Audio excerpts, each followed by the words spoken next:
And you know what? In 10 years, that's going to be worse. And in 20 years, that's going to become critical. And in 50 years, it's going to have a huge impact on Indonesia's ability to grow rice. So sweet potatoes are drought tolerant. They require less water.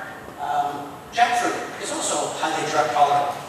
Jackfruit, I'm very keen. I worked for a number of years on jackfruit research. And you might not know this, but I mean, for one thing, jackfruit is a native plant of Indonesia. It comes from Indonesia. And you have to ask yourself, why are we investing so much research dollars in trying to grow tomatoes or lettuce? Why? These are temperate crops. They're not adapted to tropical climates. It would be a much better strategy to focus on some crops which come from the tropical areas. I think jackfruit is a great crop. It's drought tolerant. It grows in very poor soils. It has very high yields, and everybody likes it. How many people eat jackfruit? Nangka. Yeah, everybody. Yeah. More people eat nangka than stick rice. So I think maybe that's the thing. We should encourage people to eat nangka instead of rice or ramen. Okay, so that's about thinking laterally. So those are some of the things that I'm suggesting that we have to do to address food security and agricultural sustainability. Let me address quickly some of the issues and some of the needs. Watch the time here.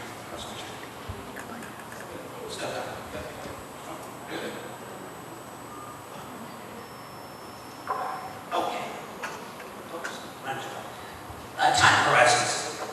You know, this morning everybody talked about the Sustainable Development Goals. They're talking about timelines of 2050 and 2030.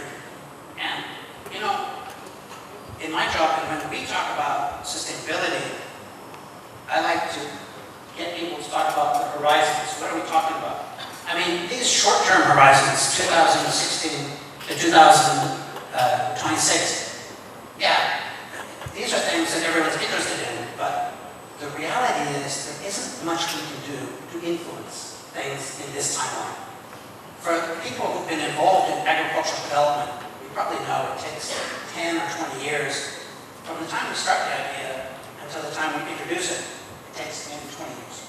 So what can we do to change things by 26? We can have a much bigger influence by this horizon, horizon B, which is 2027 to 2052.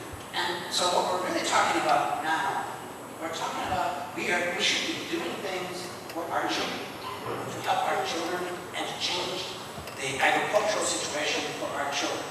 I'm sorry, but for our generation, I'm older than most of you, but even for your generation, it's probably too bad. Yeah, I had the honor to talk about food security and agricultural sustainability. It's a subject I have a great deal of passion for. And I'm particularly happy to be here at the university to present this, because I think it has a lot of meaning for the faculty, the administration, and the students. So what I wanted to do was to sensitize people to the needs. What do we need to do to address sustainability in agriculture? And I think people have a misunderstanding. You know, when you talk about the Sustainable Development Goals, they think this is the job of the government. The government will do this. You know, somebody else will take care of this. But the message I have for everybody is that's not the case. That sustainability is something that everybody needs to participate in. Everybody here in the audience. And we cannot just depend on the government and government policy to change this. A lot of it is changing ourselves, changing within. So we talked about some things, I think, which everybody understood. You know, we talked about in the area of food security, what could we do? I think participating in the government scheme to forego one meal of rice a week, I think that's visionary. Only Indonesia has done this. The other countries laughed, but everybody who's knowledgeable about this topic thinks that's brilliant. Yeah, why not? If every Indonesian person sat down and had sweet potato or cassava or something for one meal, that would have a bigger impact on the demand for rice than most of the other technologies which we're rolling out today.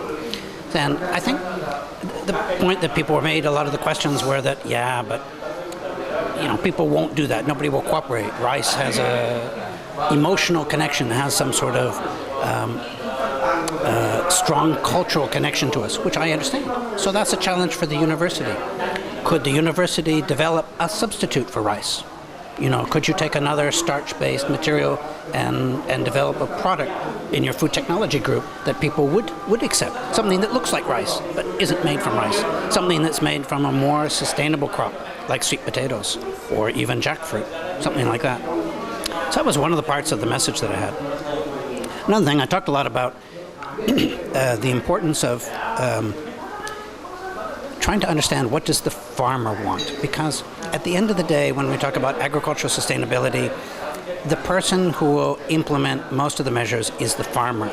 So we have to motivate the farmer, and I think most of us don't spend time thinking about what do the farmers want, what do the farmers need, what motivates farmers.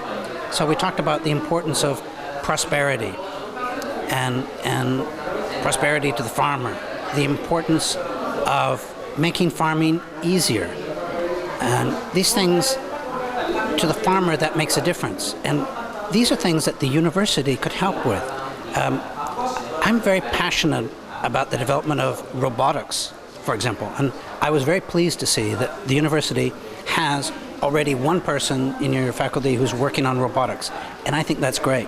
But, you know, what I would hope is that when I come back in a few years' time, there's not one person. I would hope there's 10 people working on robotics, because robotics is something that will cause a revolution in agriculture. And this university can play a very big role in that. Now, nobody's working on that now because they think nobody needs it.